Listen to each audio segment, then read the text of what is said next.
Bismillah, alhamdulillah, wassalatu wassalamu ala sayyidina rasulillah Sayyidina Muhammadin Ibni Abdillah wa ala alihi wa sahbihi wa man tabi'ahu wa walah wa la hawla wa la quwwata illa billah ma ba'du.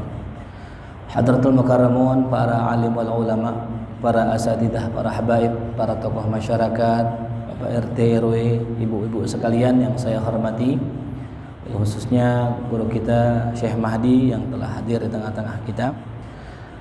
Mudah-mudahan kita doakan seluruh para jamaah yang hadir tidak pulang kecuali mendapatkan barakah dan rahmat maghfirah dari Allah Subhanahu wa taala. Amin ya rabbal alamin. Kita masih dengan kitab yang sama, kitab Bulughul Maram min Adillatil Ahkam, karang oleh Al-Imam Ibn Hajar Al-Asqalani, salah satu ulama yang luar biasa, alim dalam dunia hadis. Kita melanjutkan masih dalam bab tentang masjid. Nabi kita Muhammad sallallahu alaihi wasallam di dalam hadisnya qala Rasulullah sallallahu alaihi wasallam, "Man sami'a rajulan yanshudu dhalatan fil masjid falyaqul la raddahallahu alaik fa innal masajida lam tubna li hazihi." Kata Rasulullah sallallahu alaihi wasallam, siapa orang yang mendengar rajulan, ada seorang lelaki, yang syudu dolatan, yang mencari barang yang hilang di dalam masjid sambil berteriak, falyaqul la raddahallahu alaik, maka katakanlah kepadanya, semoga Allah tidak mengembalikan barangnya kepadamu.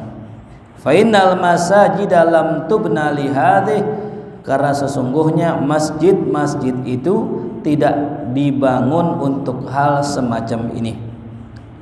Nah, ini berkenaan hadis yang kita baca pada malam hari ini sudah kita jelaskan sebelumnya tentang hukum mencari barang di masjid.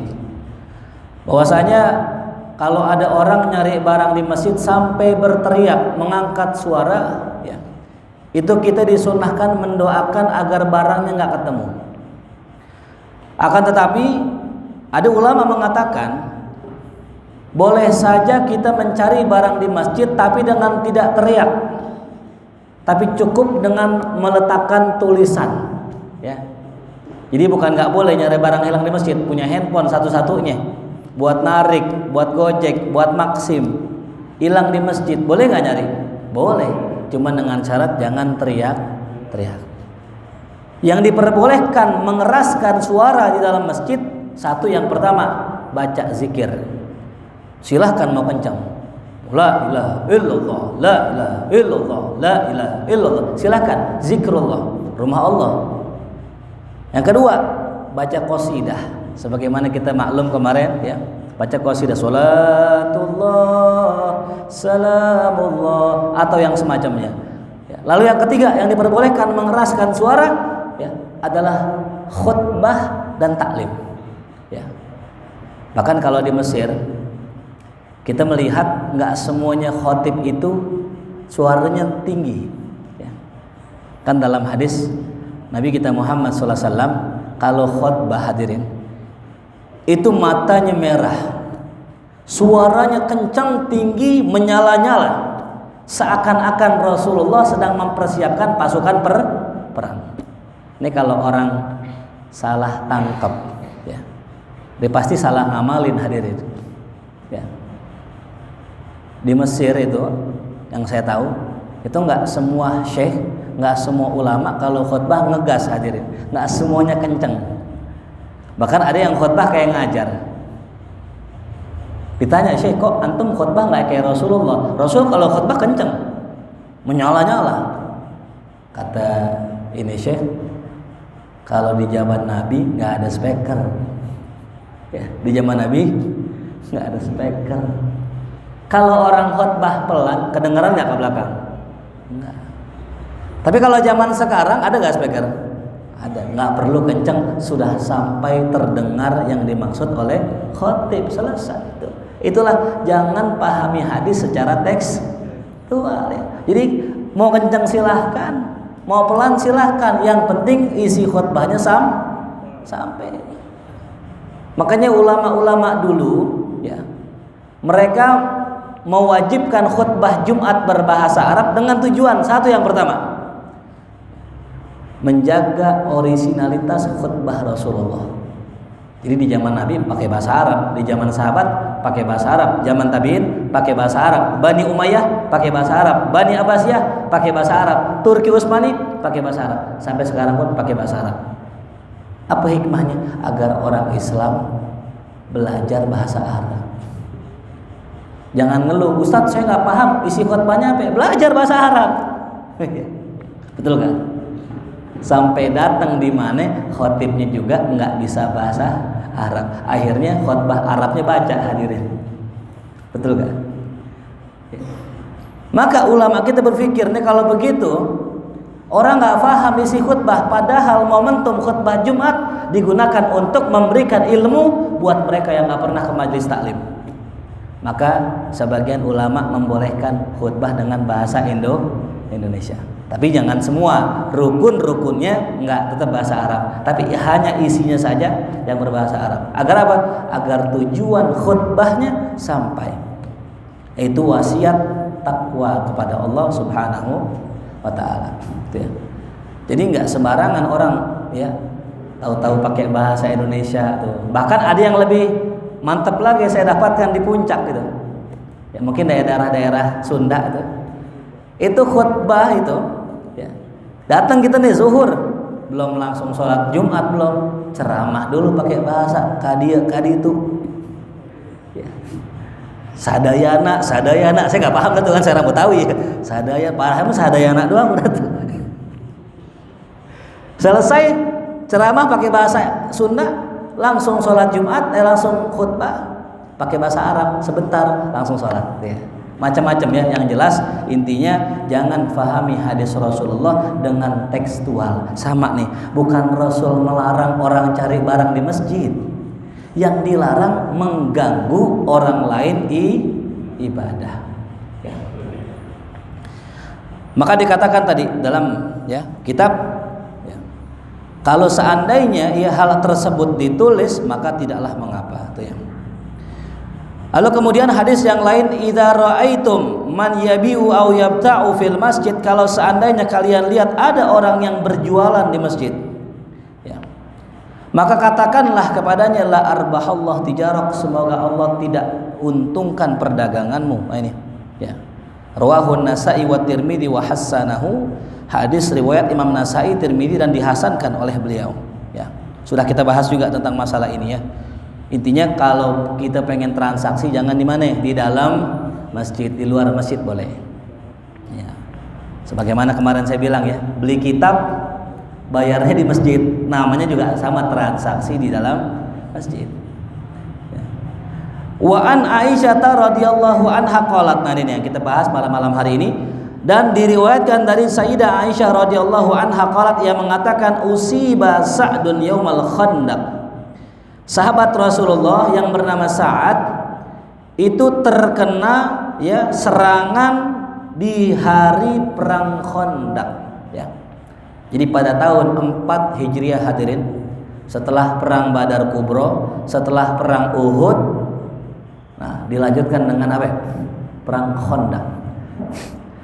Atau dalam Al-Qur'an disebut perang Ahzab. Kenapa dikatakan Ahzab?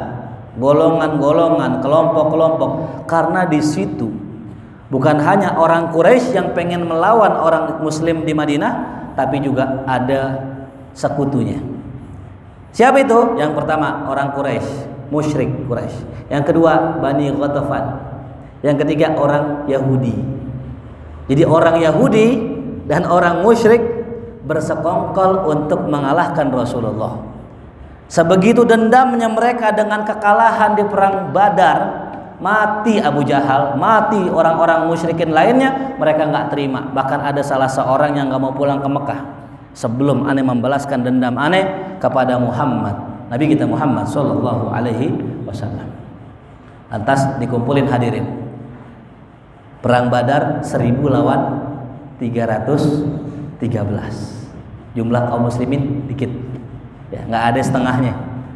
Perang Uhud, pasukan musuh 3.000, pasukan muslimin 1.000, dikurang 300 yang pulang gara-gara terkontaminasi omongannya orang munafik Abdullah bin Ubay bin Salul. Dari 1.000 hadirin, sisa tinggal 300. Apa pelajarannya? Nggak semua orang yang satu rombongan sama kita punya hati yang sama. Kadang-kadang duduk bareng, ngopi bareng, cuman hatinya beda. Cuman gara-gara dihasut sedikit, berbalik hatinya, benci dengan kita. Itulah ya orang-orang munafik. Ya, makanya hadirin, kita jangan bangga kalau punya kelompok banyak, kalau punya murid banyak, kalau punya jamaah banyak. Belum tentu murid kita. Ya, bisa jadi di balik itu mereka punya keinginan, hadirin. Ya. Nah, ini contohnya 1.000 berangkat, dihasut 300 pasukan pulang, hadirin. Selesai perang Uhud, terjadilah perang Ahzab atau perang Khandaq. Nah, di situ tuh masuk Islam salah seorang sahabat yang mulia namanya Salman Al-Farisi ya. Kalau saya Ahmad Al-Farisi ya, sering orang ketuker tuh, dibilang Ustadz Salman. Bukan, nama saya bukan Salman ya, Ahmad Al-Farisi ya. Dari mana inspirasinya? Dari Salman Al-Farisi ya. Karena apa pakai Ahmad? Karena Ahmad namanya Rasulullah. Singkat cerita, terkumpullah dari 3 sekutu itu 12.000 pasukan. Antum bisa bayangkan tuh, dari 3.000 perang Uhud naik jadi 12.000. Kaum muslimin luar biasa ya. Akhirnya ide dari Salman Al-Farisi untuk menggali parit, hadirin, yang dalamnya kurang lebih itu ya, sampai kuda nggak bisa lompat, hadirin. Lebar kurang lebih 5 meter, kuda nggak bisa lompat, hadirin. Itu taktik yang digunakan Salman mengikuti orang-orang ya, orang-orang di luar Arab. Lantas ya, nah karena mereka nggak bisa nyerang, itu sampai sebulan, hadirin, ditungguin sampai kurang lebih sampai sebulan ditungguin di luar kota Madinah, kapan orang muslim nyerah. Akhirnya subhanallah ya, orang kafir yang nyerah karena ditiup yang namanya angin kencang, pulang dia semua, badai, pulang semua, bubar ya, kalau kata kita misbar ya.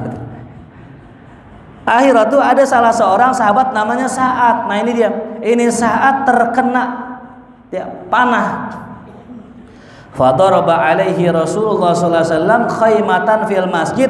Nabi kita Muhammad sallallahu alaihi wasallam membangunkan sebuah tenda, sebuah posko, sebuah kemah di dalam masjid. Ya. Liyaudahu min qarib, agar si Sa'ad ini dapat dijenguk ya dengan segera, dengan dia dalam kondisi yang jarak yang tempuh yang dekat tuh ya. Hadisnya muttafaqun alaih, diriwayatkan oleh Bukhari Muslim. Apa yang bisa kita ambil dari hadis ini? Berkata Syekhuna ya, syarih hadal kitab, fihi jawazu darbil khaymah. Dari hadis ini kita bisa lihat bahwa boleh kalau orang itu bikin kemah di dalam masjid. Orang boleh bikin kemah di dalam masjid ya. Li adna hajatin, dengan hajat yang paling ringan sekalipun boleh ya. Cuman kalau sekarang kayaknya nggak perlu ya, kayaknya nggak perlu dibikin kemah. Kenapa?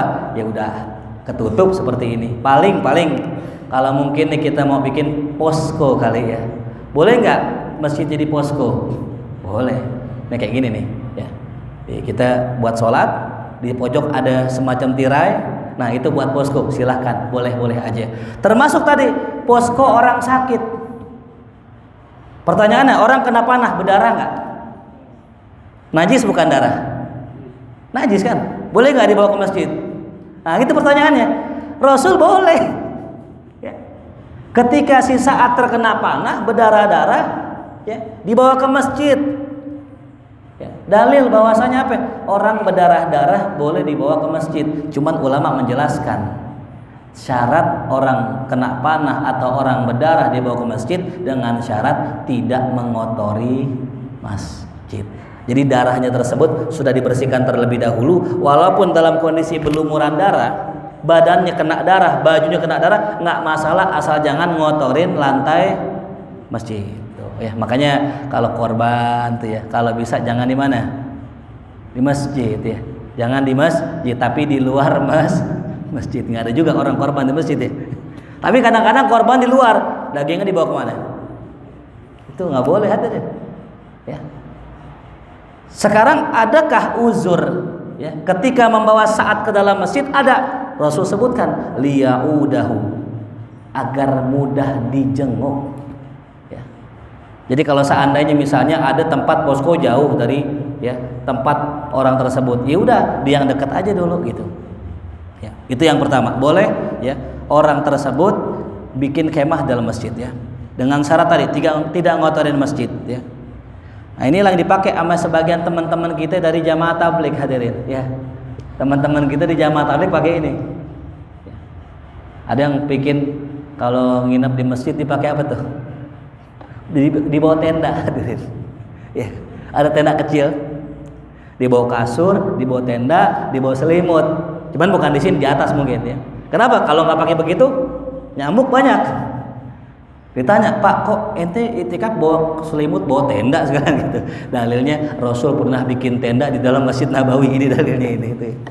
Cuman nggak mesti bikin tenda juga, ya minimal pokoknya boleh membawa orang yang sedang sakit ke dalam masjid. Yang kedua dalilnya jawazun naum fil masjid, bolehnya tidur di dalam masjid. Tuh.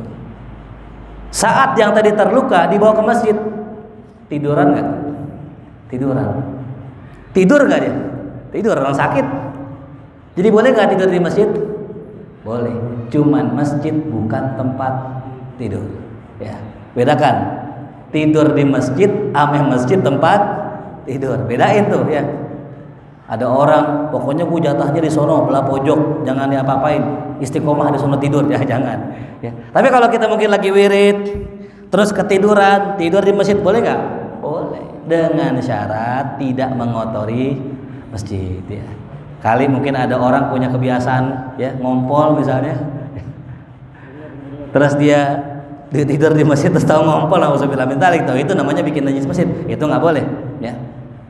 Karena sebagian saya lihat ada orang bikin tulisan dilarang tidur di masjid ya, seolah menegaskan kalau tidur di masjid haram. Enggak, hadirin ya. Terus bagaimana dengan orang yang bikin tulisan dilarang tidur di masjid? Boleh, silahkan, itu hak pengurus sebagai takmir masjid, tapi secara hukum enggak haram, hadirin. Makanya cara agar kita enggak diomelin tidur di masjid ya, caranya tidurnya duduk gini tuh, gini. Nah, tidur pules bisa enggak? Bisa ya. Diomelin enggak sama pengurus? Enggak, orang, Bapak jangan tidur, saya lagi wirid. Saya lagi wirid. Ya, Pak bangun Pak. Astagfirullah. Aneh udah pengen nyampe Ares tadi ente bangunin, subhanallah. Ya. Barangkali orang yang lagi begini lagi tidur, bisa jadi lagi ngimpi ketemu Rasulullah, jangan dibangunin, hadirin. Apalagi lagi ngaji, ini jamaah kalau lagi ngaji tidur jangan kayak dibangunin, takut-takut lagi ngimpi ketemu Nabi tuh ya. Makanya yang belah pojokan tuh kadang lagi tidur tuh, ya jangan dibangunin, diemin aja gitu. Jadi boleh nggak tidur di masjid? Boleh gitu ya, tapi jangan ngotorin ya. Kayak contoh misalnya orang sholat di Raudhoh ya, Raudhoh sebelah makam Rasulullah ada Raudhoh.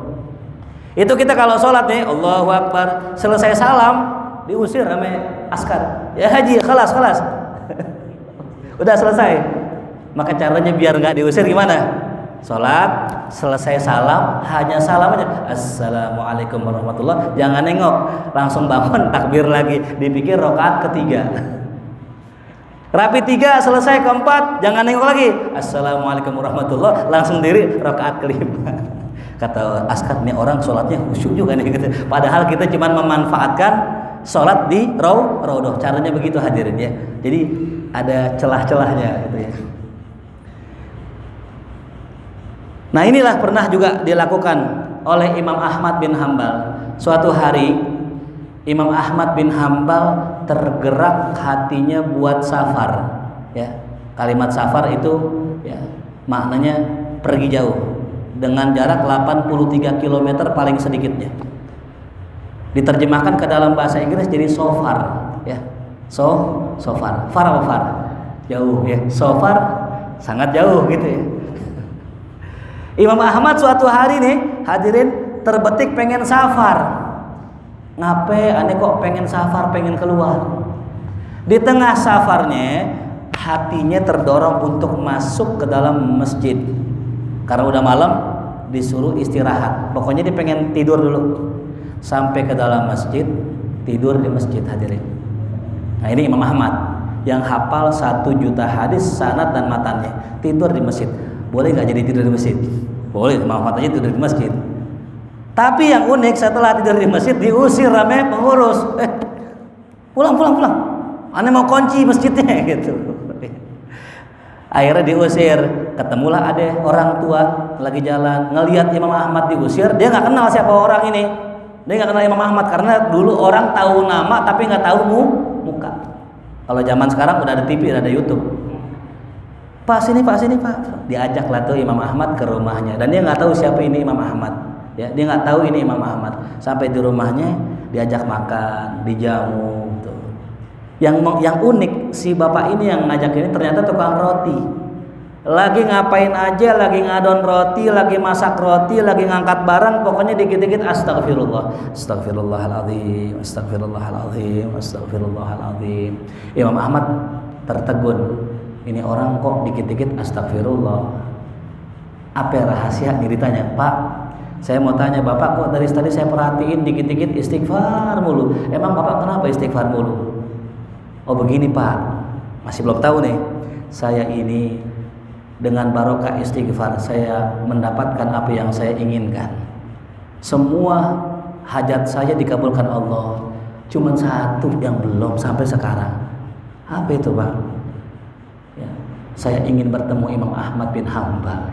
Imam Ahmad bin Hanbal ternyata ini orangnya ternyata. Imam Ahmad, ya Allah, menangis. Ya Allah, ternyata gara-gara ente nih aneh jadi jalan jauh, diusir pengurus masjid gara-gara dia nih. Cuman Allah pengen mengkabul doanya ini orang. Apa pelajaran tadi? Ya. Allah kalau udah berkehendak kun fayakun. Makanya kalau jalur darat udah nggak ada jalan, pakai jalur langit. Ya. Kita punya hajat, punya keinginan, pengen nikah atau pengen apa. Ikhtiar udah, usaha udah. Sisakan jalur langit. Insya Allah kun fayakun tuh contohnya tadi. Wasilahnya cuma istighfar doang. Ya. Makanya percaya hadirin, saya pribadi nggak punya amalan rezeki yang banyak. Kalau orang kan ada tuh, datang ke Kiai Ono, Kiai bagi amalan dong buat rezeki, dikasih. Datang ke Kiai Ono, Kiai bagi amalan buat rezeki, dikasih. Akhirnya buku amalannya banyak tapi nggak dipakai. Kalau saya enggak, hadirin, kalau pengen rezeki lancar, nomor 1 banyakin istighfar. Yang kedua, tinggalkan maksiat. Ya. Karena maksiat ini yang bikin rezeki kita seret. Karena Allah tahu nih orang nih hamba kalau aneh kasih rezeki pasti buat maksiat. Udah mendingan nggak usah aneh kasih. Ya. Yang ketiga, banyakin apa tuh? Sedekah. Insya Allah 3 itu amalan yang antum amalkan, kita amalkan, Allah kasih rezeki dan rezeki insya Allah. Nah ya, lalu kemudian di sini juga diambil ya pelajaran jawazu baqail marid fil masjid walau jarihan, bolehnya ya meletakkan orang yang sakit di masjid walaupun terkena luka. Dan yang ketiga, masyru'iyatu iyadatil marid. Ya, dari sini juga disyariatkan ajaran menjenguk orang sakit ya. Jadi para hadirin rahimakumullah ya, menjenguk orang sakit adalah kerjaannya Rasulullah, termasuk sunnah Rasulullah. Tapinya nggak semua orang yang sakit dijenguk hadirin ya. Ada tetangga kita puyeng, kepalanya puyeng, apa dijenguk? Ada yang batuk, apa dijenguk? Ngelem terjenguk. Ya, dianjurkan menjenguk orang sakit yang pertama kalau udah lebih dari 3 hari gitu. Ya, 3 hari sakit nggak nongol ke masjid. Biasanya aji pulang nih udah nongol ke masjid, udah 3 hari nggak nongol, tengokin. Ya, kalau bisa samperin rumahnya, hadirin. Ya, Ini sunnah yang jarang orang kerjakan, ya. Datengin rumah orang yang udah jarang kelihatan di mana? Di masjid. Ada kejadian, kita punya saudara dekat rumah. Biasa sholat di masjid, udah 3 hari gak ke masjid. Jamaah tanya-tanya, kenapa? Si fulan mana nih? Pak Haji ini mana nih gitu. Didatengin ke rumahnya, pas dibuka rumahnya udah geletak meninggal 3 hari. Allahu Akbar. Itu makanya tadi kalau kita punya teman, ya punya saudara biasa ke masjid terus kagak ada, cariin, hadirin. Kecuali yang nggak biasa ke masjid, emang kagak bakal ke masjid deh, jangan dicariin ya begitu dah, ditarik juga ogah dia begitu ya. Jangan pakai dicari, mana dia, emang kagak pernah ke masjid. Ntar ke masjidnya pas meninggal, innalillah wa inna ilaihi raji'un. Itulah kali pertama dia ke masjid. Lah emang Jumatan nggak ke masjid, orang di luar Jumatan. Bener gak hadirin? Nauzubillah min zalik, hadirin. Kita kalau sholat Jumat masih di luar dan demennya di luar, berarti Allah nggak pengen kita masuk ke rumahnya. Allah yang nggak pengen kita masuk ke rumahnya. Dan lu nggak usah masuk, lu di luar aja sana, ambil ngerokok, ambil nyantai. Itu hadirin, penghinaan dari Allah. Ya. Makanya ada yang bertanya, Ustadz kenapa ya kalau saya lagi sholat susah khusyuknya? Ya. Tapi kalau lagi ngaji khusyuk nih kita, gampang khusyuknya. Betul nggak? Karena kalau sholat kita yang mau, kalau kita yang mau usaha. Tapi kalau ngaji Allah yang mau kita datang ke majelis. Maka Allah mudahkan orang untuk khusyuk di dalam majelis. Kadang di rumah masalah puyeng banyak tuh ya, banyak masalah. Datang ke taklim hilang nggak masalah? Hilang. Ntar pulang ada lagi. Tapi kan seenggaknya di majelis hilang, hadirin tuh ya. Nah itulah kenapa kalau kita datang ke majelis tuh ya, kenapa khusyuknya gampang? Karena Allah yang ngundang. Ini malam hari ini saya lihat ya lumayan banyak ini jamaah yang hadir. Mudah-mudahan istiqomah ya. Mudah-mudahan makin tambah lagi. Kenapa kau bisa datang? Itu Allah yang ngundang. Barokah Habib Ali Kuitang, Allah undang antum ke sini buat ngaji. Ya. Jelas ya. Kemudian ya ada beberapa adab nih, adab menyenguk orang sakit. Tadi dikatakan tadi ya 3 hari kalau nggak datang jenguk. Ya. Yang kedua hadirin, kalau udah nggak bisa sholat Jumat, ya. sakit jenis apa yang kalau bisa kita jenguk? Sakit yang bikin orang nggak bisa sholat Jumat. Kira-kira kalau sakit gigi masih bisa nggak sholat Jumat? Nggak dijenguk. Puyang nggak jenguk. Stroke, nah dijenguk. Jadi sakitnya itu takarannya sampai orang nggak bisa datang sholat Jumat, berarti udah parah banget. Ya. Ini malam hari ini alhamdulillah saya mata sebelah kanan lagi sakit mata ya, alhamdulillah. Apa perlu jenguk? Nggak perlu, masih bisa ngajar, masih bisa ke masjid, kan begitu hadirin ya. Tuh. Ya. Nah lalu yang terakhir, adab kita menjenguk orang sakit jangan lama-lama. Nih ya. Kalau datang ke rumah orang sakit, kadang-kadang kita kan suka ngobrol.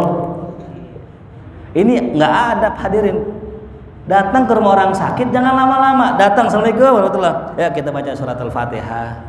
Kita doakan fulan semoga Allah kasih kesembuhan. Al-Fatihah. Udah baca doa selesai. Udah, aneh pamit ya. Tuh, jangan lupa tuh. Cekelin apa tuh? Fulus tuh ya. Kalau orang kita kadang kebiasaannya pakai buah. Sebenarnya yang sakit gak makan apa?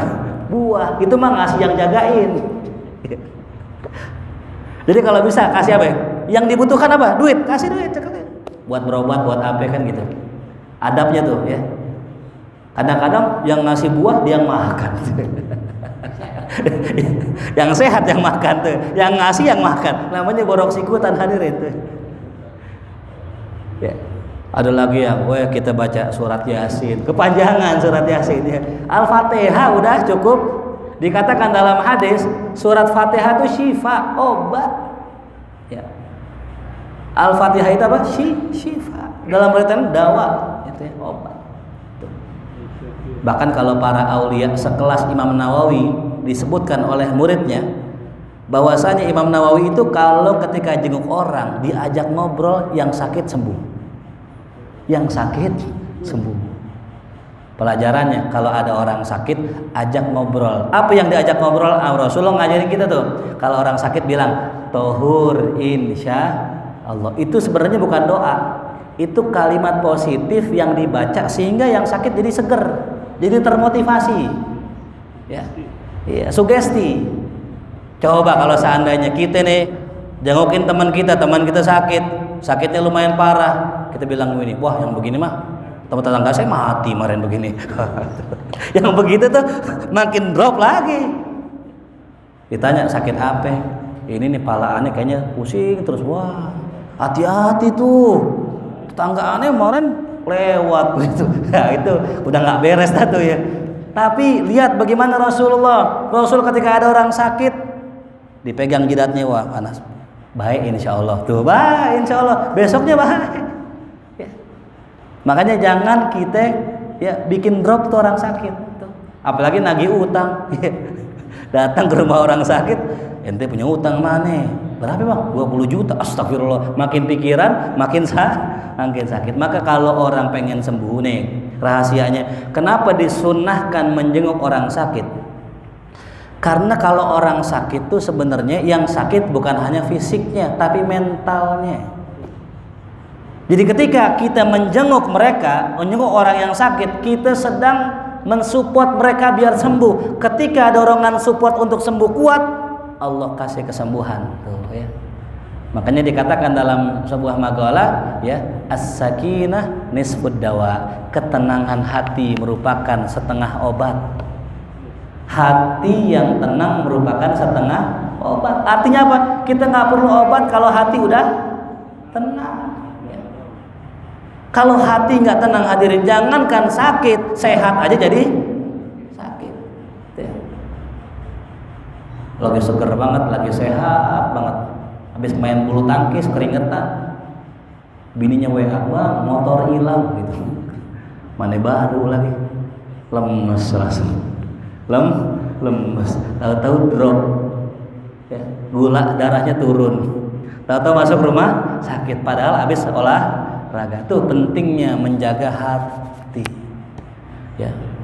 Makanya kita perlu contoh Imam Syafi'i hadirin. Imam Syafi'i rahimahullah dikisahkan dalam kitab Ihya Ulumuddin. Imam Syafi'i nggak cinta ame dunia hadirin, makanya nggak puyeng ame urusan duit. Ada duit alhamdulillah, nggak ada nggak apa-apa. Motor hilang biasa, motor hilang. Imam Syafi'i luar biasa. Dikisahkan Imam Ghazali, Imam Syafi'i hadirin suatu hari punya tongkat. Imam Syafi'i dikritik ame orang karena masih muda udah pakai tongkat. Ya Syafi'i, ente masih muda kenapa pakai tongkat? Tongkat buat orang tua. Ane pakai tongkat biar ane ingat bahwa ane akan mati. Tuh.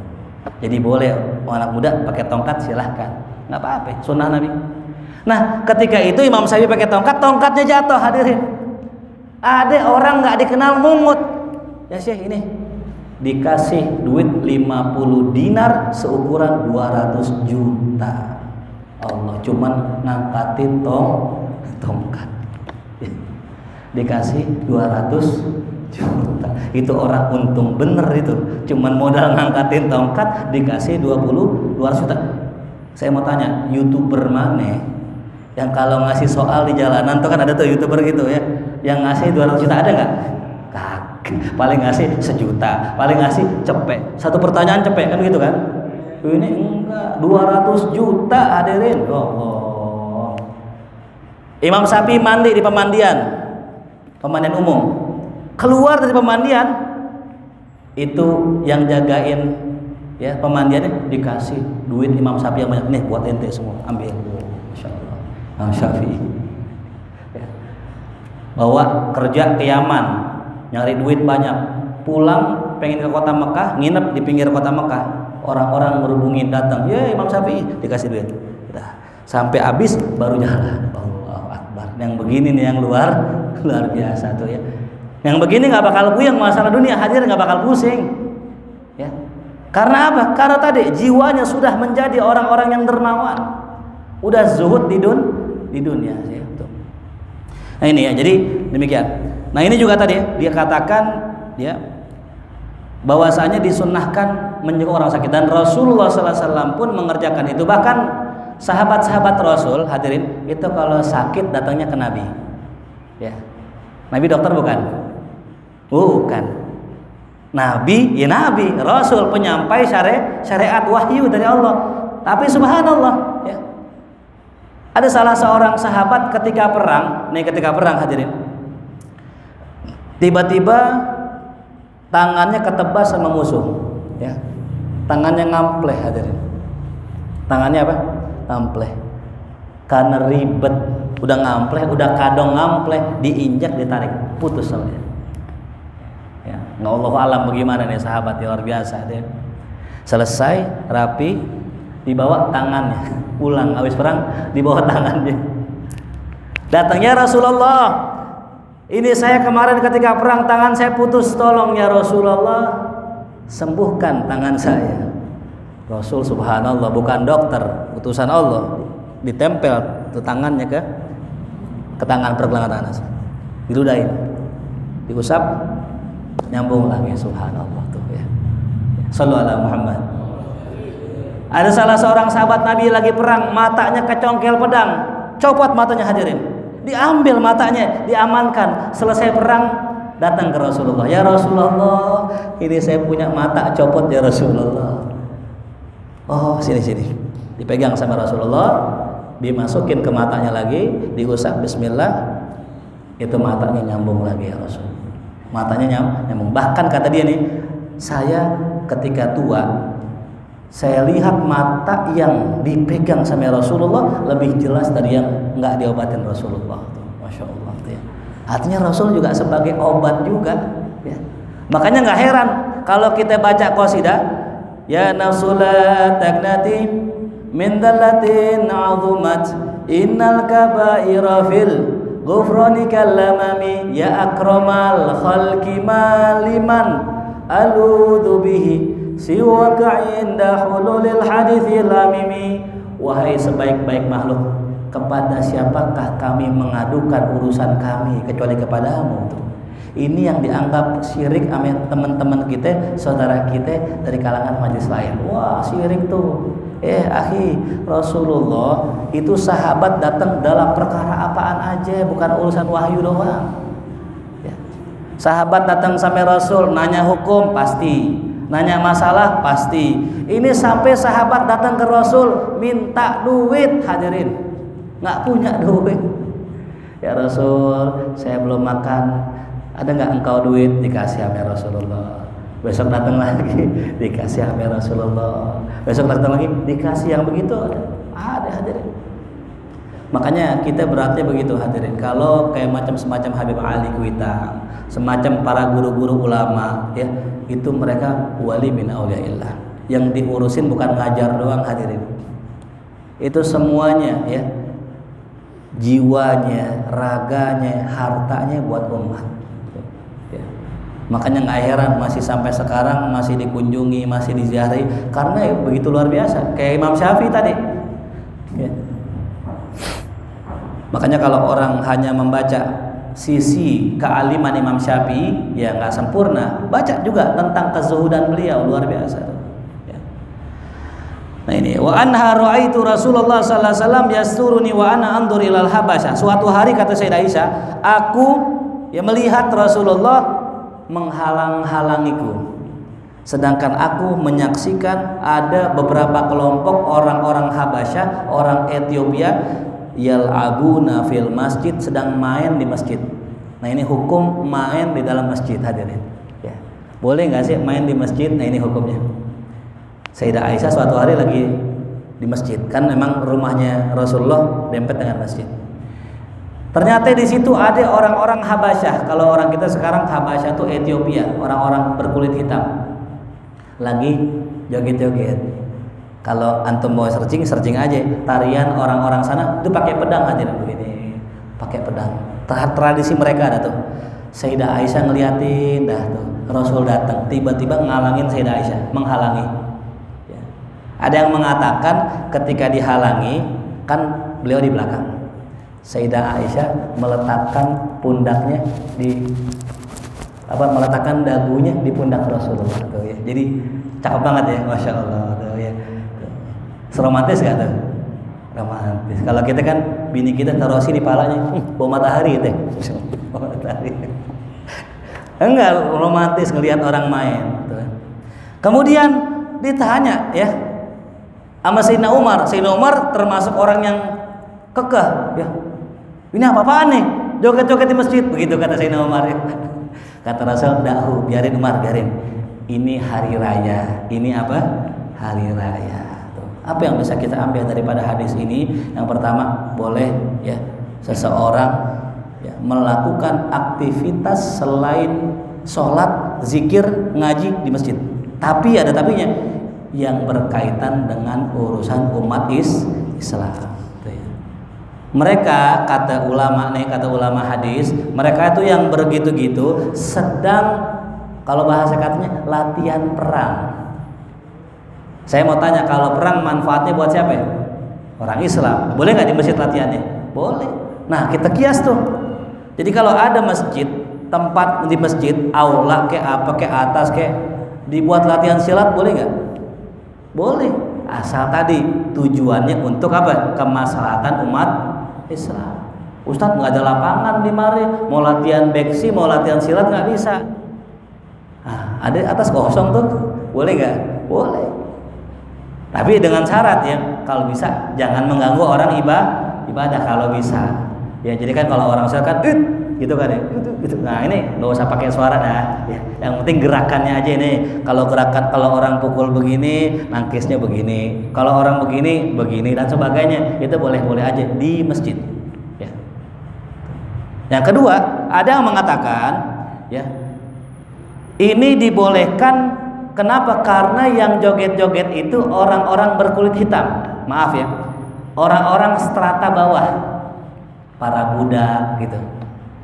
Adapun untuk orang-orang yang kelas atas, orang-orang guru-guru, ulama, kalau bisa jangan. Gitu ya. Makanya kalau ada acara kayak zapin, kan orang Arab kan kalau nikahan kan sering ada tuh ya, semalamnya marawisan. Itu kalau ustadz jangan ikut joget itu. Boleh nggak joget begitu? Boleh, silakan kan gitu. Tapi kalau ustadz jangan kalau bisa ya. Nah, kalaupun pengen ikut juga jaga adab. Coba kita lihat ya. Itu yang ikut tari zapin, Habib Umar bin Hafiz itu ikutan. Cuman gerakannya gitu doang. Enggak kayak yang apa? Yang sampai salto, sampai jungkir balik, sampai koprol gitu kan ya. Enggak begitu enggak ya. Biasa gitu. Kenapa? Nah kalau seandainya sekelas beliau koprol begitu, jatuh bawahnya hadirin. Yang kedua, dikatakan si perempuan boleh menyaksikan acara-acara yang dilaksanakan laki-laki itu, ya. Tapi laki-laki nggak boleh menyaksikan acara yang ditampilkan di balik, hadirin, nggak boleh. Jadi kalau misalnya laki-laki bikin teater drama, boleh nggak? Boleh. Yang nonton perempuan boleh nggak? Boleh. Ini dalilnya. Sayyidah Aisyah menyaksikan orang-orang Habasyah. Rasul marah nggak? Enggak. Rasul cuma nutupin doang. Seolah kayak isyarat yang begini sih ditonton boleh, tapi jangan terus-terusan gitu ya. Bukannya konsumsi tiap hari itu. Makanya kalau di Arab itu pemeran-pemeran itu biasanya cowok itu laki-laki. Kalau perempuan enggak gitu. Jadi kalau misal ada acara 17 Agustus, panggung gembira misalnya gitu. Boleh nggak tampil laki-laki? Boleh. Kalau perempuan mama jangan. Tuh ya.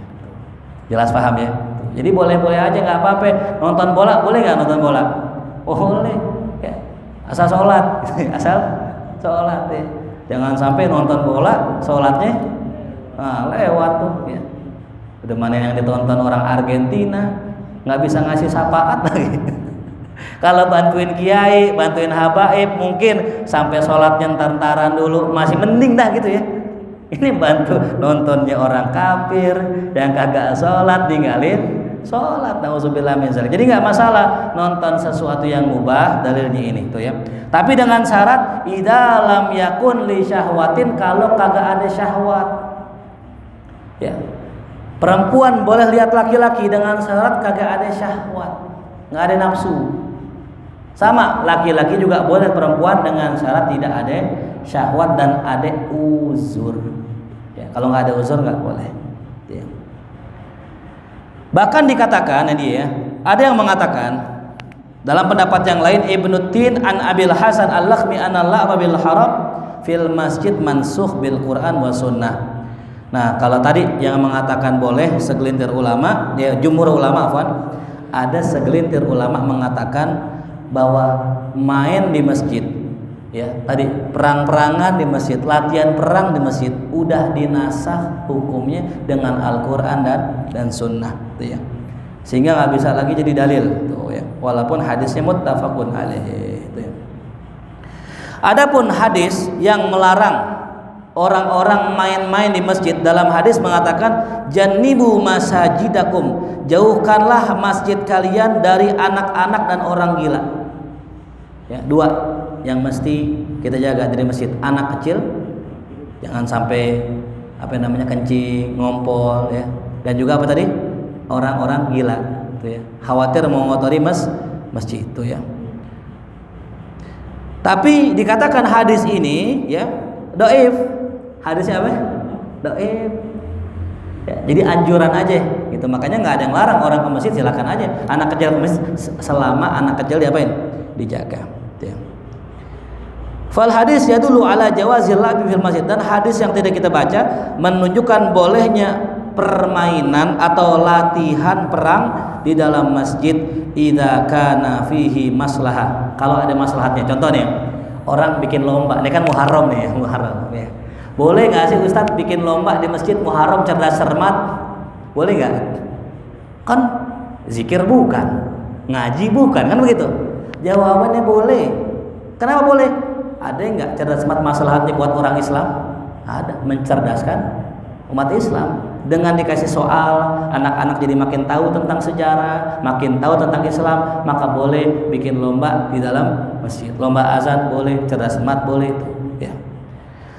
Kenapa juga dikatakan li'anal masjid bunya lis-shalah wal ibadah, karena masjid dibangun untuk dua perkara, salat dan ibadah. Ya. Kalau salat jelas. Adapun ibadah dikatakan di sini cakupannya umum. Ya, cakupannya umum. Apapun niat baik seorang hamba dan tidak menyalahi syariat dinamakan ibadah. Termasuk tadi latihan perang. Ya. Orang silat itu bisa jadi ibadah. Ya. Termasuk nanti ada pembahasan makan di dalam masjid, boleh nggak makan di masjid? Ya. Nah, kita kadang maulid deh, mohon maaf ya, cuci tangan lah, apalah kan gitu. Itu sebagian ada yang mengatakan nggak boleh hadirin. Sama kita pakai siwak. Nggak boleh kata mazhab Maliki pakai siwak di masjid. Kalau kita kan boleh siwakan. Kenapa kok nggak boleh? Karena siwak itu maknanya membersihkan yang kotor. Ya, maka kalau bisa kalau di masjid jangan ngebersihin yang kotor. Tempatnya bukan di masjid. Sebelum ke masjid ente pakai siwak. Masuk masjid udah bersih gitu. Kata mazhab Maliki. Tapi kalau kata mazhab Syafi'i enggak. Siwak itu bukan ngebersihin yang kotor. Siwak itu sunnah Rasulullah Sallallahu Alaihi Wasallam. Dimanapun sunnah boleh di mana? Dikerjain. Kecuali di gigi kita ada najisnya kali gitu. Kan nggak ada. Ada nggak orang di mulut ada najisnya? Ya kagak. Jadi makan di masjid juga khilaf ulama. Ada yang membolehkan, ada yang melarang. Bahkan yang melarang itu, ya, kalau nggak salah mazhab Maliki melarang. Jadi kalau kita acara maulid, makannya jangan di masjid, di luar. Ya, gitu. Dalilnya tadi, ketika orang makan di masjid, nanti maknanya ngotorin masjid. Ya. Dijawab lagi mazhab Syafi'i, ya kan tadi bersihin. Ntar diapain? Dibersihin. Ya. Kalau habis makan beraur-auran nggak dibersihin, nah baru ngotorin. Nah, ini kan habis makan kotor dibersihin lagi. Ya. Nah, jadi nggak ada masalah ya. Mungkin sampai sini pembahasan kita, ya, karena sudah masuk Isya berapa menit lagi Isya? Udah masuk ya? Ya sekarang kita baca suratul Fatihah. Mudah-mudahan yang sedang sakit Allah beri kesembuhan, guru-guru kita, Ustaz Mahdi yang sedang sakit Allah kasih kesehatan, keafiatan, panjang umur, fi sihatin walufin wa'afiyah. Kita semua berpulang ke rahmatullah dalam keadaan husnul khatimah. Ala hadhihi niyyah al-Fatihah. A'udzubillahi minasyaitonir rajim. Bismillahirrahmanirrahim. Alhamdulillahirabbil alamin arrahmanirrahim maliki yaumiddin. إياك نعبد وإياك نستعين اهدنا الصراط المستقيم صراط الذين أنعمت عليهم غير المغضوب عليهم ولا الضالين آمين. الله بحق الفاتحة سر الفاتحة كرامة الفاتحة افتح لنا أبواب الخير واختم لنا بالخير واجعلنا والحاضرين من أهل الخير. اللهم انفعنا بما علمتنا وعلمنا ما ينفعنا وارزقنا علما تنفعنا في الدين والدنيا والآخرة. اللهم ثبت قلوبنا بالإيمان وثبت قلوبنا بالإسلام وثبت قلوبنا بالتوحيد وثبت قلوبنا بالمعرفة. ربنا آتنا في الدنيا حسنة وفي الآخرة حسنة وقنا عذاب النار. صلى الله على سيدنا محمد وآله وصحبه وسلم والحمد لله رب العالمين. يا رسول الله